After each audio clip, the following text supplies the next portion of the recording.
नीतीश बाबू का सबसे बड़ा झुनझुना शराबबंदी को क्यों न बिहार पुलिस कल्याण योजना का नाम दे दिया जाए।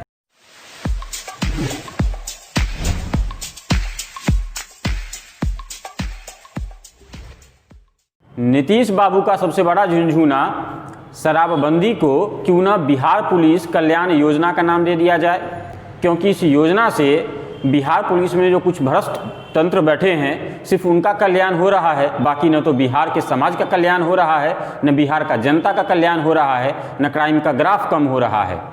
ताज़ा सर्वे का जो रिपोर्ट अभी आपको हम बताने वाले हैं, आपके होश ना उड़ा दे तो कहिएगा। नमस्कार, मैं नीरज और आप देख रहे हैं द फोकस, और आज हम लोग डिकोड करेंगे बिहार के शराबबंदी कार्यक्रम का। दरअसल राष्ट्रीय स्वास्थ्य सर्वे का यानी कि NFHS 5 के सर्वे से यह खुलासा हुआ है कि बिहार में तकरीबन 15.5% लोग अल्कोहल की बात स्वीकार रहे हैं, जबकि आपको पता है महाराष्ट्र में ये तकरीबन 13.9% है। यानी बिहार के पुरुष महाराष्ट्र की तुलना में ज़्यादा अल्कोहल लेते हैं। ये आपको थोड़ा चौंकाने वाला मामला नहीं लग रहा है ना। ये हालांकि आप देखिएगा तो बिहार के शहर में 14% लोग अल्कोहल लेते हैं, गांव में 15.8% लेते हैं, कुल औसत आपका 15.5 के आसपास आता है। अब आते हैं बात महिलाओं की बात। तो बिहार की जो महिलाएं हैं वो महाराष्ट्र की जो सो कॉल्ड महिलाएं हैं, मॉडर्न महिलाएं, उनसे भी कम नहीं है भाई साहब। अगर अल्कोहल पीने की बात महिलाओं में करें तो इस सर्वे को अगर सच मान लिया जाए तो तकरीबन 0.4% महिलाएं महाराष्ट्र की अल्कोहल लेती हैं, जबकि बिहार की महिलाएं 0.5%। यानी यहाँ भी महिलाओं ने महाराष्ट्र की महिलाओं को अपनी औकात दिखा दी है। हो सकता था ये किसी और क्षेत्र में दिखता तो ये पॉजिटिव साइन था, लेकिन ये जिस क्षेत्र में ये दिख रहा है ये थोड़ा सा चिंताजनक बात है। दरअसल महाराष्ट्र में अगर आप गए होंगे तो आप देखते होंगे महाराष्ट्र में कोई भी शराबबंदी की योजना नहीं है। वहाँ पब, रेस्टोरेंट, होटल में अल्कोहल ऐसे ही परोसी जाती है और उसकी जगह जगह दुकानें हैं, खुलेआम बिकती है, मॉडर्न लोग हैं, आराम से बैठ के पीते भी हैं। लेकिन बिहार में शराबबंदी का झुनझुना 2016 से जोर शोर से चालू है।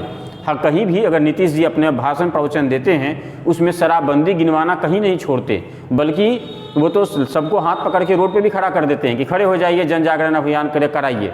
हालांकि ये गलत नहीं है, इस ये प्रयास बिल्कुल सही है, लेकिन इसमें भाई साहब है कुछ लोचा, और हम उस बात को डिकोड करने के लिए आए हैं। दरअसल इस योजना में कहीं ना कहीं बिहार पुलिस का ध्यान क्राइम से हट करके शराबबंदी की तरफ, शराब की तरफ चली गई है। मतलब कि कुछ जो भ्रष्ट अधिकारी हैं, मैं सारी पुलिस तंत्र को नहीं कह सकता हूं, और ये कहना भी नहीं चाहिए, क्योंकि यही वो बिहार पुलिस है। अगर वो रात को सड़क पे खड़ा होता है तभी हम और आप अपने घर में बड़े चैन से सोते हैं, लेकिन इसमें कुछ वैसे लोग हैं जो सड़क पे जब खड़े होते हैं तो इनका नज़र अपराध और अपराधी की तरफ नहीं होता है, इनकी नज़र अल्कोहल की तरफ होता है, क्योंकि इनको मिलता है वहाँ से पैसा। और इस चक्कर में हो ये रहा है कि अपराध बेतहाशा बढ़ रहा है। इससे एक और नुकसान हुआ कि कल तक जो व्यवसायी थे अल्कोहल का डायरेक्टली सरकार से लाइसेंस लेके दुकान चलाते थे और तयशुदा मानकों के हिसाब से बेचते थे, अब वो तस्कर बन चुके हैं। और चूंकि शराब की जो मार्जिन है, मतलब जिस MRP पे वो खरीदी जाती है और जिस प्राइस पर आपके हाथ तक पहुंचती है बिहार में के घरों में, उसके बीच का जो मार्जिन है वो एक बड़ा आकर्षण का मुद्दा होता है, जिससे यंग ब्लड के लड़के काफ़ी तेज़ी से इस तस्करी गिरोह में शामिल होते हैं। मान के चलिए कि कल को यही उनका जो सरकार से छुपना और छुपाने के खेल में जो वो ट्रेंड हो रहे हैं, कल आज वो अल्कोहल से शुरू कर रहे हैं जो एक साधारण चीज़ से हो सकती है, लेकिन कल को ये बड़े तस्कर भी बन सकते हैं। तो ये सबसे बड़ा नुकसान है समाज का। तीसरी चीज़ है कि हालांकि है यही कि आपको कल तक चल के जाना पड़ता था शराब की दुकान पे, अब क्या हो रहा है, अल्कोहल खुद आपके घर तक चला आता है, सिर्फ एक फ़ोन करना पड़ता है आपको। और इसका खामियाजा यह निकल रहा है कि किसी के भी हाथ से अल्कोहल दूर नहीं है। बस ये होता था कि अगर कोई अल्कोहल आदतन अल्कोहल पी रहा है तो उसका ज़मीन बिकता 10 साल में, उसकी पत्नी का मंगलसूत्र 10 साल में बिकता, अब 2 साल में बिक जाएगा। असर इस शराबबंदी का यही है। और बाद बाकी जो अपराध भाग रहा है, क्योंकि ब्लैक का पैसा फ्लोट करता है, अपराधियों को बल मिलती है, हथियार खरीदे जाते हैं और मल प्रैक्टिसेस बढ़ते हैं, और जिसका परिणाम है कि समाज में अपराध बढ़ रहा है। अब आपको बताते हैं, चुनाव के समय जब पुलिस पूरी मुस्तैदी के साथ रहती है और आचार संहिता होता है। इस दरमियान बिहार में जो शराब पकड़ा गया, अगर आप जानेंगे कि कितने रकम की शराब बिहार में पकड़ी गई तो आपका होश उड़ जाएगा। आप जानते हैं कितने का शराब पकड़ा गया? 1 अरब 25 करोड़ 43 लाख। बिहार जिसकी लॉकडाउन में खासी हालत ख़राब है और हम ये कहते हैं कि बिहार बिल्कुल बर्बाद हो चुका है इस लॉकडाउन में यहाँ का धंधा, वहाँ साहब 1 अरब 25 करोड़ और 43 लाख की अल्कोहल सिर्फ पुलिस ने पकड़ी है। तो कितने की अल्कोहल निकल के चली गई होगी, इसका अंदाज़ा तो आप लगा ही सकते हैं। तो कुल मिलाकर के ये चाहिए कि नीतीश बाबू इसको सख्ती से पालन करवाएं और ये योजना यानी कि अल्कोहल बंद होने का जो शराबबंदी है, हम इसके खिलाफ बिल्कुल नहीं हैं। हम ये चाहते हैं कि इस योजना को क्यों ना पूरे भारत में लागू किया जाए, अल्कोहल पूरे भारत में नहीं बिके। तभी संभव है कि किसी राज्य में बैन कीजिएगा तो अल्कोहल बंद रहेगा, एक राज्य में बंद रखिएगा, एक राज्य में गैर कानूनी, दूसरे में कानूनी, तो इससे स्थिति से दिक्कत ये होगा कि तस्करी को बढ़ावा मिलेगा।